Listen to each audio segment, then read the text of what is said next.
Hello years మనం ఇప్పుడు హైదరాబాద్లోని రామాంతాపూర్ అనే ప్రాంతంలో ఉన్నాము. ఇక్కడ ఒక ప్రముఖ వ్యక్తి ఇంటిని సందర్శించడానికి వచ్చాము. ఆయనతో కలిసి మాట్లాడటానికి, ఆయన అనుభవాల్ని, ఆయన జీవితంలో ఉన్నటువంటి ఘటాలని తెలుసుకోవడానికి వచ్చాము. సో ఆ వ్యక్తి న్యూస్ రీడర్గా ప్రఖ్యాతులైనటువంటి శాంతి స్వరూప్ గారు.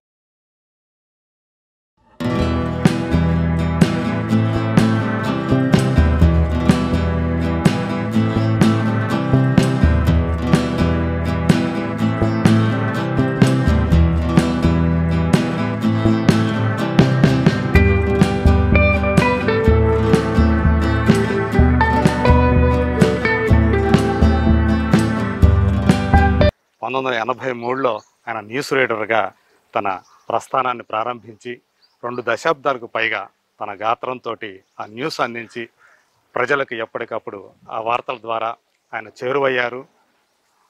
న్యూస్ రీడర్ అంటే మనకి మొదటగా గుర్తించే వ్యక్తిగా ఆయన పేరు పొందారు. సో ఇప్పుడు ఆయన ఇంటికి వచ్చాము. రామాంతాపూర్లో రోడ్ నెంబర్ 1లో ఆయన ఇల్లు ఉంది. A1-5. సో ఇప్పుడు ఆయన ఇంటి గేటు దగ్గర ఉన్నాము. ఆ ఇంటికి మేఘవ్య అనే నేమ్ బోర్డు మనకి కనిపిస్తూ ఉంది. సో చాలా ప్రశాంతమైన వాతావరణంలో సో ఈ ఇల్లు మనకి కనిపిస్తూ ఉంది. సో గేటు లోపలికి, ఆ ఇంటి గేటు లోపలికి వచ్చాం. ఇక్కడ ఆయన తన చిన్న కుమారుడు, ఆయనకి 2 కుమారులు, అందులో చిన్న కుమారుడితో కలిసి ఆయన ఇక్కడ ఉంటున్నారు. సో ఆయన తెలుసు మనకి, ఆయన సతీమణి రోజారాణి గారు ఇప్పుడు లేరు. సో 2009లోనే ఆమె పరమపదించారు. సో పెద్ద కుమారుడేమో యుఎస్లో ఉంటారు. సో తను ఇక్కడ 2016 నుంచి ఈ ఇంట్లో ఉంటున్నారు ఆయన.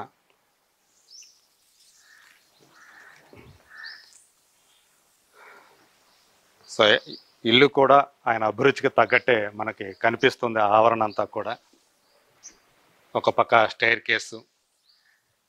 సో ఇంటి ఎలివేషన్ కూడా మీకు చూస్తే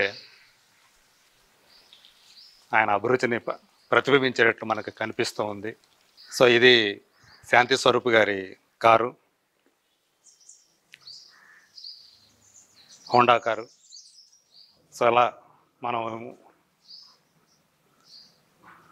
ప్రధాన ద్వారం దగ్గరికి వచ్చాము.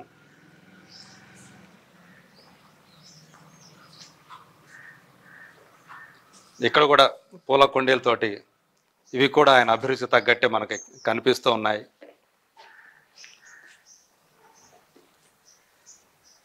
మనిషి అంత సింపుల్, ఆయన ఇంటిని కూడా, ఇంటి ఆవరణను కూడా అంత సింపుల్గానే ఆయన పెట్టుకున్నారు.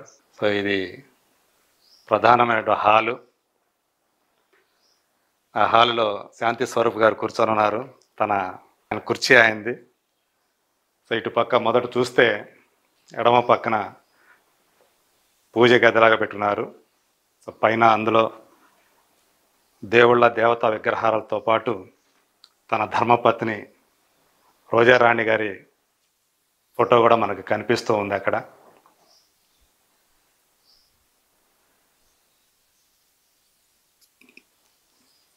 అట్లాగే ఇటు కుడి పక్కన మనకి డైనింగ్ టేబుల్ అవి చూడవచ్చు మనం.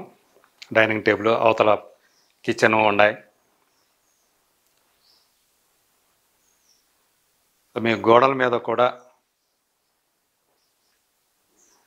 మీకు వెంకటేశ్వర స్వామి ఆయన ప్రతిమ మనకి కనిపిస్తూ ఉంది. అంటే ఆయనకి దైవభక్తి కూడా ఎక్కువ. సో అదంతా కూడా మనకి ఈ ఇంట్లో మనం చూడవచ్చు. అట్లాగే హాలులో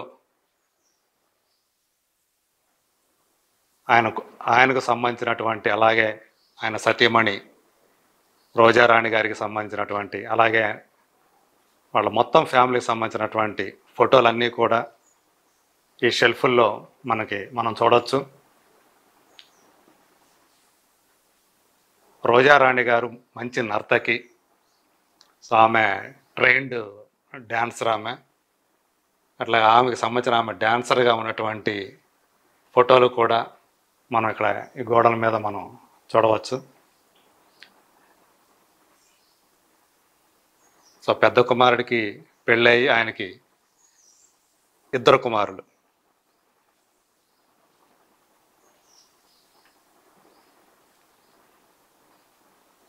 సో అట్లాగే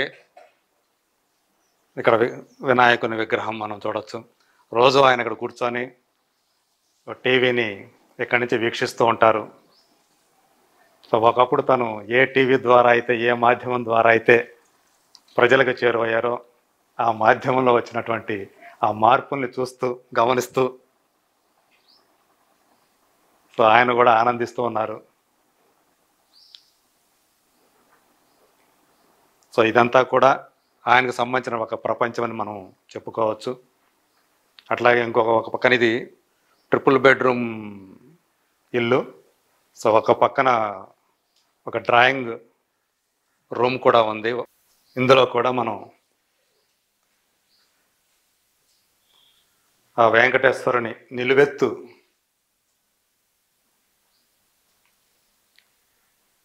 చిత్రపటం మనం చూడవచ్చు ఇక్కడ. అలాగే పైన రోజారాణి గారు డ్యాన్స్ చేస్తున్నటువంటి ఆమె ఫోటోలు. సో చక్కని కళాకృతులు, ఒక పక్కన షెల్ఫ్లో చక్కని కళాకృతులు.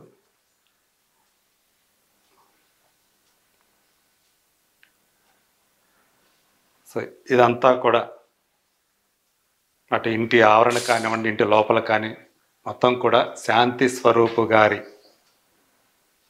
వారి అభిరుచులు ఎలా ఉన్నాయి, వాళ్ళ ఆసక్తులు ఎలా ఉన్నాయి అన్నీ కూడా ఇవన్నీ కూడా పట్టించేటటువంటి నిదర్శనాలు ఇవన్నీ కూడా.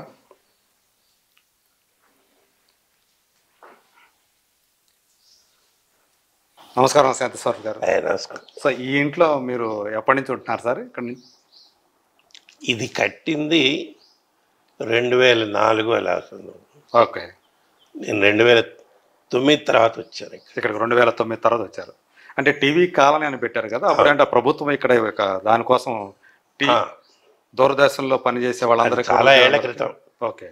ఏంటంటే మేమందరం కలిసి ప్రభుత్వానికి ఒక ప్రతిపాదన పెట్టుకుని, ఓకే, మేము అంటే వాళ్ళు ఉచితంగా ఇవ్వాల, అప్పట్లో ఉన్న ధరలకు ఇచ్చారు. ఓకే, ప్రభుత్వ ధరల ప్రకారం ఇచ్చారు. ఓకే, ఇచ్చారు. ఈ స్థలం అంతా కూడా ఆ ముందున్నటువంటి సెమినరీ, ఇది క్రైస్తవ సంస్థది. ఓకే, వాళ్ళు ఇచ్చారు. దాని దగ్గర నుంచి ఇళ్ళు అవి కట్టుకోవటానికి హట్కో కావాల్సినటువంటి రుణ సౌకర్యాన్ని సమకూర్చింది. ఓకే. అప్పుడు కూడా ఒక్కొక్కళ్ళు నెలవారీ కట్టుకుంటూ ఎంత అంటే ఇప్పుడు తక్కువ అనిపిస్తుంది. ఓకే, 250 ఆ టైంలో. ఓకే, అంటే 1980 ఆ ప్రాంతంలో అప్పుడు ఈ స్థలాలు. ఓకే, కట్టంగా 2009కి రెడీ అయిందా మీది? నేను వచ్చింది. ఓకే. అంతకుముందు వేరే మిత్రులందరూ వచ్చారు. ఓకే, ఇళ్ళు కట్టుకున్నారు. అప్పటికి రోజారాణి గారు ఉన్నప్పుడే వచ్చారా? ఓకే, అంటే వచ్చిన కొద్ది జరిగింది అది. ఓకే. సో ఇదంతా ఇదంతా కూడా చూస్తే ఇదంతా మీ అభిరుచికి తగ్గట్టు చేసుకున్నదేనా ఇదంతా కూడా? నిజం చెప్పాలంటే ఇదంతా ఆవిడ అభిరుచి అంతే. ఓకే. చెట్లు కానీ, పుస్తకాలు కానీ, ఈ బొమ్మలు కానీ, అంటే ఇవన్నీ కూడా ఈ జ్ఞాపికలు ఏవైతే ఉన్నాయో ఎక్కువగా తనకు వచ్చినవే. ఓకే, తన జ్ఞాపికలు కాబట్టి నా జ్ఞాపకాలుగా అట్టు పెట్టారు. అట్టు పెట్టుకొని. ఓకే. అలాగే మొత్తం చూస్తే మీకు ఎక్కడ చూసినా రోజారాణి గారు కనిపిస్తున్నారు. ఏ గదిలోకి వెళ్ళినా కూడా, ఇటువైపు ఏ గోడ మీద చూసినా కూడా. సో ఆమెను ఇప్పటికీ కూడా అట్లా మీ మనసులోనే కాదు, ఇటు బయట అంతా కూడా సహధర్మచారం కూడా అంతా వ్యాపించే ఉన్నారనమాట ఇక్కడ అంతా కూడా. నైస్ సార్ అది. సో ఇక్కడ మీరు మీ చిన్న అబ్బాయి, తన పేరు ఏంటంటే అబ్బాయి పేరు? అవ్యయ. ఇప్పుడు అక్కడ పేరు ఎవరిది అది? మేఘ. ఇద్దరు కలిపాము. మేఘాంశు. పెద్ద అబ్బాయి పేరు మేఘాంశ్. ఓకే. చిన్నవాడి పేరు అవ్యయ. సో అందుకని మేఘావ్య అని పెట్టారా? సో అదే మీకు గుర్తుంటే రాతి మేఘంలో హీరో పేరే మేఘాంశ్. ఓకే.